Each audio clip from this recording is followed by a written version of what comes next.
And the thing about the cocoa business is the bulk of the benefits of the cocoa industry should go to the farmer so that it incentivizes him to look after his cocoa farm and make sure that it produces more. I can understand that.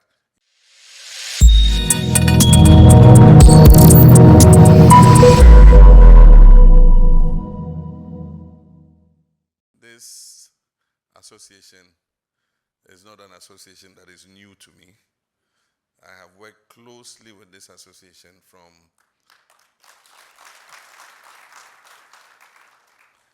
a very long time ago. And I've known your past presidents, including the current president, Alaji, the man with a woman's name, Alaji Agata, Alaji Bukari. You survived through thick and thin. And you survived because you are wise people.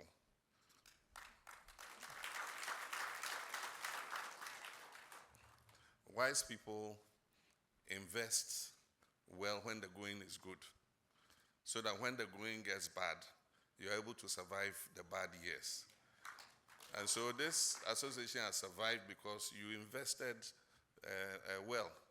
And that is how come you have survived through different governments, different parties, different political regimes. And I'm sure that Cocoa Coffee Shea Nuts Association will survive forever. I remember that at the time we did the last syndication, the syndicated banks asked us to take some additional money to pay down cocoa bills that were owed to the Bank of Ghana.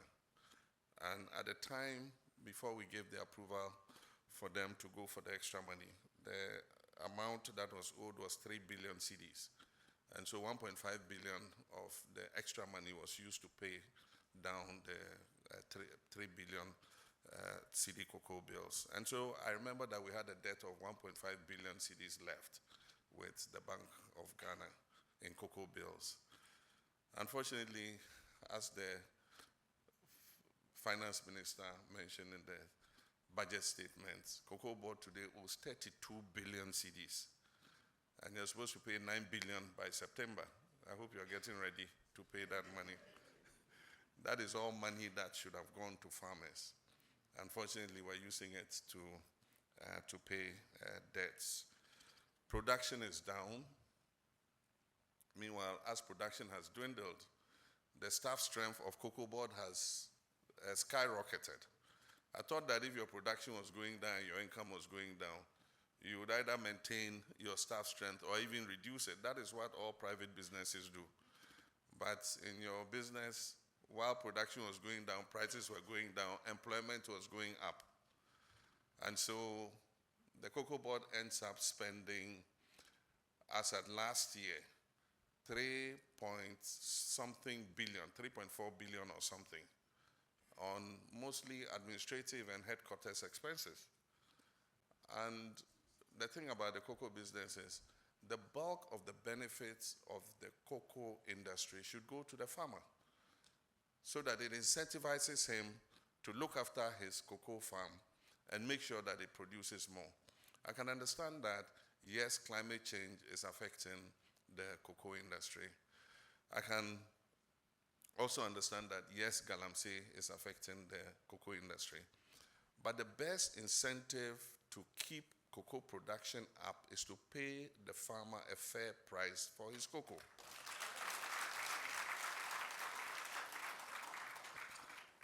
Because even though some of the galamseyers force the farmers of the land, there are also some farmers who voluntarily give up their cocoa farms for galamseyers to come and produce gold and share the gold with them. And that is because they don't see the value of the cocoa they are farming. There were times when the producer price paid to cocoa farmers went below 40%. And we've always said that we should maintain the producer price at 70% so that it incentivizes the farmer to produce more. In the first 4 years, there was virtually no increase in the producer price. And we kept saying, at least adjust for foreign exchange loss, because the foreign exchange had always continued to slip. And so if even the international price remains static, the cocoa farmer should get more cedis, because if the foreign exchange has moved from 4 cedis to 6 cedis, then it means that in CD terms he's getting less.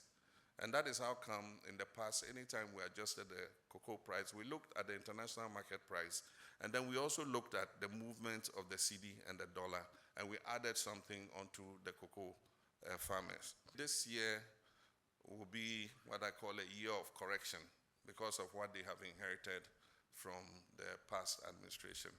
He spoke about the rollover. Money was taken for cocoa but could not be supplied in the past cocoa season. And so 333,000 tons debt of cocoa was handed over to them. And so in this year's production, they must pay the 333,000 tons, which was sold, as he told you, at $2,600 per metric ton. And so what is available to them is the difference between 333,000 tons and whatever might be the final figure of this year. And so this year will be a year of correction so that we can bring the industry back on track. But so far they've done well. They've been able to ship at least above 200,000 tons to pay for the debt of last year. We have to make sure that people are not cutting down cocoa trees to mine gold. Gold, you mine the land, and once it's mined out, the land becomes useless to you. But if you plant cocoa on the land, every year it will yield revenue. Every year it will yield revenue. And a cocoa tree can last 30 years or more and produce money every year. So it makes more sense to leave that gold under the ground and rather depend on your cocoa tree than to mine the ground and make it useless to our children and our children's children. And so I'll encourage, and I was saying that maybe we should pass laws that prevent people from cutting down cocoa trees for mining. And so that's something that we're going to explore and see how we're able to achieve our objective. The spokesperson for the association spoke about the Bupe shea nut factory. I am particularly pained by what has happened to that factory because I was the prime mover behind the establishment of the factory.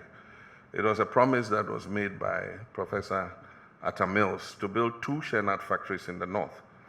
And so when we came into office, he gave me the charge to make sure that those factories were built. And so we started the negotiation for the first one, and we used Produce Buying Company as the conduit. And Cocoa Board is the organization that guaranteed the loan for Produce Buying Company to build that factory. And unfortunately, the factory was running well. It had capital, it had stock of shea nuts it was processing when the change of government happened. New administration, new management was sent to the factory. They not only spent the capital, but the stock of shea nuts that they could have processed to make more money, they sold to another factory and collected the money and spent that one too. And so after spending the capital and selling their stock of raw material, there was nothing else to spend. And so the factory had to shut down, lay people off. It's an example of what not to do, when you manage public resources. I believe that if that factory was a private factory, it would not have been handled that way. It would still be running. And so I agree with the secretary that we must audit that factory and identify those who have been responsible for causing this financial loss to the state and hold them to ransom, bring them to book.